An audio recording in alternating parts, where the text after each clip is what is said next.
اعوذ باللہ من الشیطان الرجیم بسم اللہ الرحمن الرحیم۔ کتاب اخلاق خانوادہ کہ جس کے مصنف علامہ ابراہیم امینی ہیں اور جس کا ترجمہ خانم اندلیب زہرا کامون پوری نے کیا ہے۔ خاندان کا اخلاق، خوشگوار زندگی کے زرعی اصول۔ بسم اللہ الرحمن الرحیم۔ سختیوں کو جھیلنا سیکھیے۔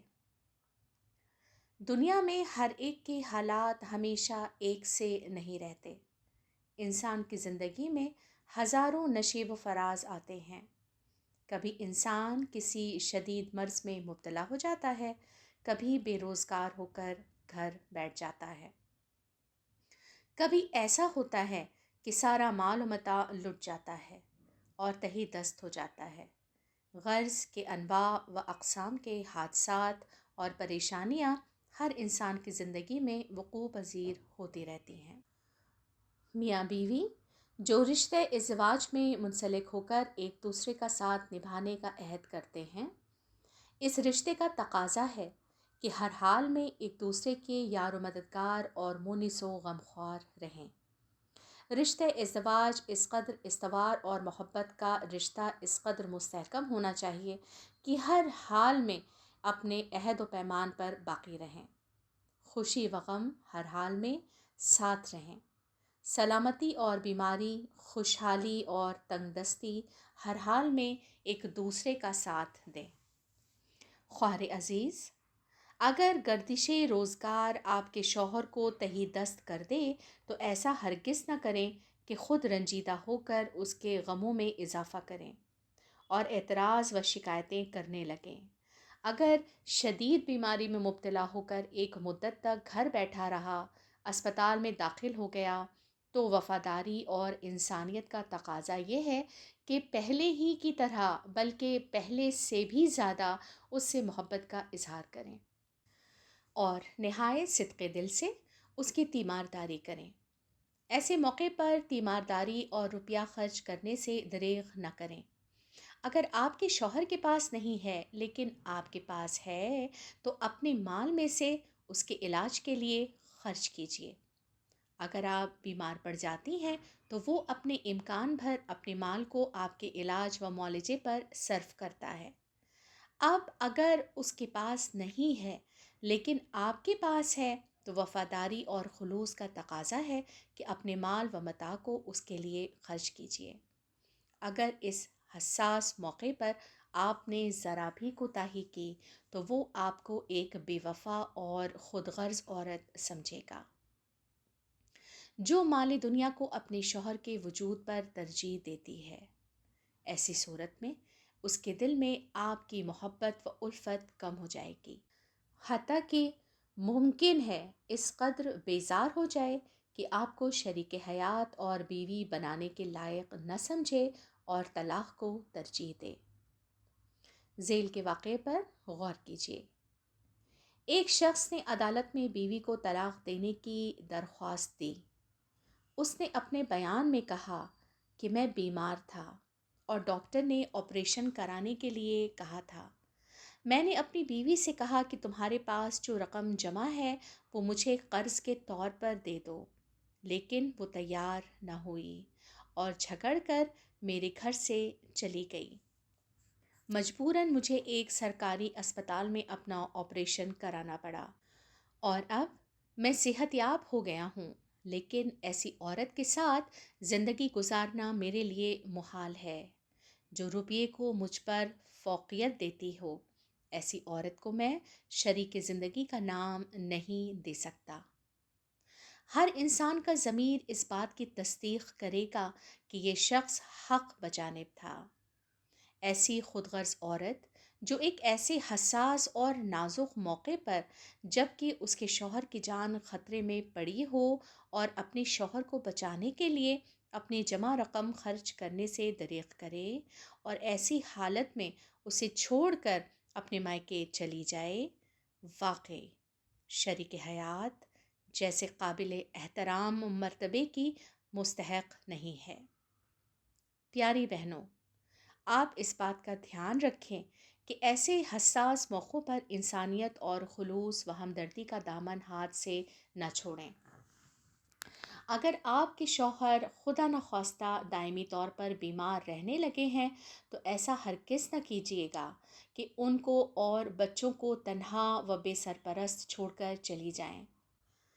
کیا آپ کا ضمیر اس بات کو گوارا کرے گا کہ شوہر بیچارہ جس کے ساتھ خوشی کے دنوں میں تو آپ ساتھ رہیں اور اب مجبور و لاچار پڑا ہے تو اس کا ساتھ چھوڑ کر چلی جائیں؟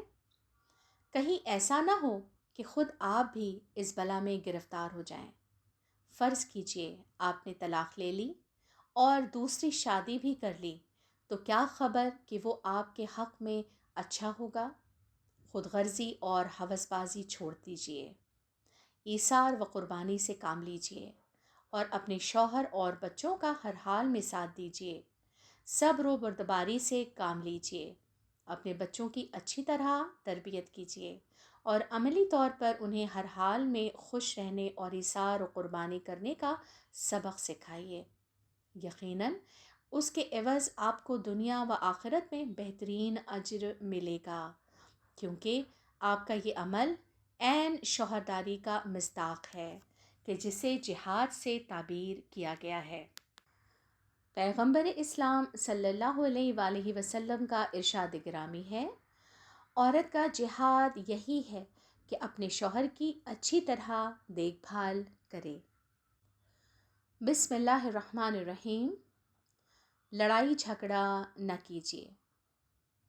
بعض عورتیں ایسی ہوتی ہیں کہ جب اپنے شوہر سے ناراض ہو جاتی ہیں تو بات چیت کرنا بند کر دیتی ہیں، منہ پھلائے ہوئے، تیوریاں چڑھی ہوئی، ایک کونے میں بیٹھی، کسی کام میں ہاتھ نہیں لگا رہی ہیں، کھانا نہیں کھا رہی ہیں، بچوں پر غصہ اتار رہی ہیں، شور و ہنگامہ کر رہی ہیں۔ ان کے خیال میں لڑائی جھگڑا بہترین وسیلہ ہے جس کے ذریعے شوہر سے انتقام لیا جا سکتا ہے، لیکن ان طریقوں سے نہ صرف یہ کہ شوہر کی تنبیہ نہیں کی جا سکتی بلکہ اس کے برے نتائج برآمد ہونے کا امکان ہے۔ ممکن ہے شوہر بھی اور زیادہ غصہ دکھائیں اور ایسی صورت میں کئی دن تک آپ کا گھر لڑائی جھگڑے کا میدان بنا رہے گا۔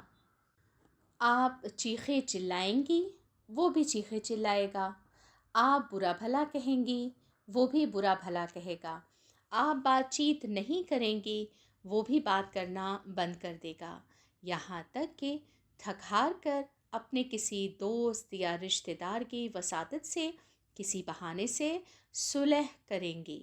لیکن یہ آپ کی آخری لڑائی نہیں ہوگی، بلکہ زیادہ وقت نہیں گزرے گا کہ پھر یہی سلسلہ شروع ہو جائے گا، یعنی ساری زندگی اسی طرح لڑائی جھگڑے اور کشمکش میں گزرے گی، اور اسی طرح خود آپ اپنی بدبختی کے اسباب فراہم کریں گی اور اپنے معصوم بچوں کی زندگیوں کو بھی عذاب میں مبتلا کریں گی۔ اکثر بچے جو اپنے گھروں سے بھاگ جاتے ہیں اور طرح طرح کی برائیوں میں گرفتار ہو جاتے ہیں، ایسے ہی خاندانوں کے بچے ہوتے ہیں۔ ایک لڑکے نے بتایا کہ میرے ماں باپ ہر روز لڑتے ہیں اور ان میں سے کوئی ایک اپنے کسی رشتہ دار کے یہاں ناراض ہو کر چلا جاتا ہے۔ میں ناچار گلی کوچوں میں حیران و پریشان پھرتا ہوں۔ دھیرے دھیرے دوسروں کے دھوکے میں آ گیا اور میں نے چوری کر لی۔ ایک 10 سالہ لڑکی نے سوشل ورکروں کو بتایا کہ مجھے ٹھیک سے تو یاد نہیں، البتہ اتنا یاد ہے کہ ایک رات میرے ماں باپ میں خوب جنگ ہوئی۔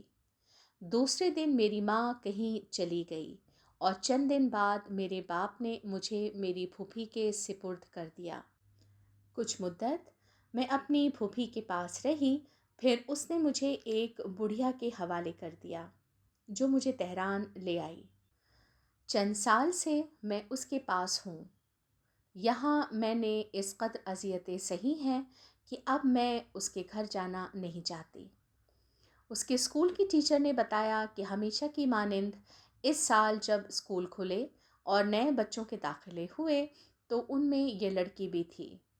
پڑھائی شروع ہو چکی تھی اور بچے اپنی اپنی کلاسوں میں تعلیم میں مشغول تھے، لیکن یہ بچی کلاس میں بے چین رہتی، نہ ٹھیک سے سبق پڑھ پاتی، ہمیشہ بیماروں کی طرح اپنے سر کو ہاتھوں میں لیے کچھ سوچا کرتی۔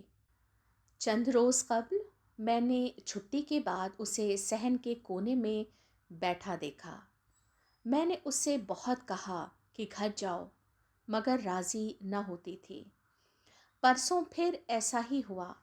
میں نے پیار سے بہلا کے گھر نہ جانے کا سبب پوچھا تو اس نے بتایا کہ ایک بڑھیا میری نگہداشت کرتی ہے اور مجھ کو بہت ستاتی ہے، لہٰذا گھر واپس جانا نہیں چاہتی۔ میں نے پوچھا کہ تمہارے ماں باپ کہاں ہیں؟ یہ سن کر رونے لگی، پھر بولی کہ وہ دونوں الگ ہو گئے اور میں اس بڑھیا کے رحم و کرم پر ہوں۔ ممکن ہے آپ کا شوہر آپ کے غصے کے مقابلے میں زیادہ شدید رد عمل دکھائے، برا بھلا کہے، مارے پیٹے۔ اس وقت آپ مجبور ہوں گی کہ غصہ ہو کر میکے چلی جائیں اور ماں باپ سے شکایت کریں، اور ان کے دخل دینے سے معاملات اور زیادہ بگڑ جائیں۔ ممکن ہے ان لڑائی جھگڑوں سے آپ کے شوہر اتنا اکتا جائیں کہ اس بیہودہ زندگی پر علیحدگی کو ترجیح دیں۔ ایسی صورت میں آپ اپنے شوہر کی زندگی بھی برباد کریں گی اور خود اپنی بھی، لیکن آپ زیادہ گھاٹے میں رہیں گی۔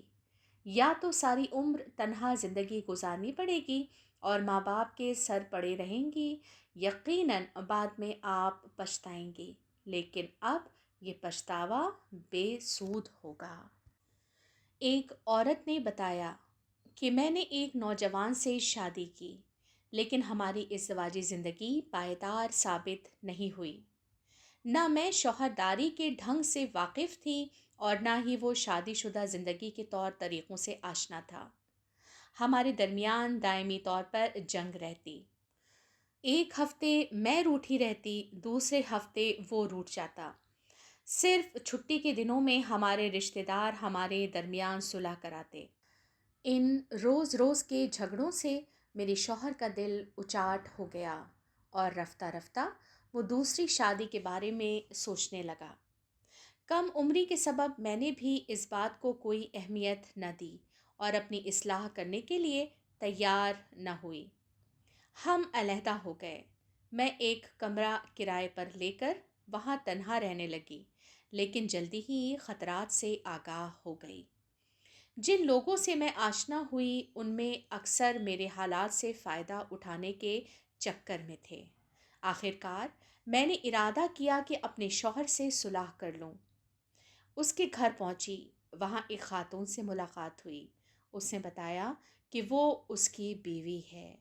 میں ناچار روتی ہوئی اپنے کمرے پر واپس آ گئی۔ ایک 22 سالہ خاتون جس کا ایک بچہ بھی تھا، طلاق لے کر اپنے باپ کے گھر آ گئی۔ اپنی بہن کی شادی کی رات اس نے خودکشی کر لی۔ لہٰذا یہ لڑائی جھگڑے نہ صرف یہ کہ کسی درد کی دوا نہیں بن سکتے ہیں، بلکہ مزید پریشانیوں اور مصیبتوں کا سبب بن جاتے ہیں۔ پیاری بہنوں، لڑائی جھگڑے سے اجتناب کیجیے۔ اگر شوہر کی کسی بات سے آپ بے حد غصہ ہو گئی ہیں تو ذرا صبر سے کام لیجیے، اور جب آپ کے حواس ٹھکانے آ جائیں اس کے بعد نرمی اور ملائمیت سے اپنی ناراضگی کی وجہ اپنے شوہر سے بیان کیجیے، لیکن اعتراض کی شکل میں نہیں، بلکہ اچھے لب و لہجے میں کہیے۔ مثلاً آپ نے فلاں محفل میں میری توہین کی تھی، یا فلاں بات مجھ سے کہی تھی، یا میری فلاں بات نہیں مانی۔ کیا یہ مناسب ہے کہ آپ میری نسبت ایسی باتیں کریں؟ اس قسم کی گفتگو سے آپ کا مسئلہ حل ہو جائے گا اور آپ کے شوہر کو بھی تنبیہ ہو جائے گی۔ یقیناً وہ تلافی کرنے کی فکر کرے گا، آپ کو ایک وفادار، خوش اخلاق اور نیک و لائق خاتون کی حیثیت سے پہچانے گا، اور یہی احساس اس کے اخلاق و کردار اور طرز عمل پر اچھا اثر ڈالے گا۔ حضرت رسول خدا صلی اللہ علیہ وآلہ وسلم فرماتے ہیں، اگر دو مسلمان آپس میں بات چیت بند کر دیں اور 3 دن تک صلح نہ کریں تو اسلام سے خارج ہو جائیں گے۔ ان میں سے جو صلح کرنے میں پیش قدمی کرے گا، قیامت میں وہ پہلے بہشت میں جائے گا۔ خدا حافظ۔ السلام علیکم اور بہت بہت التماس سے دعا۔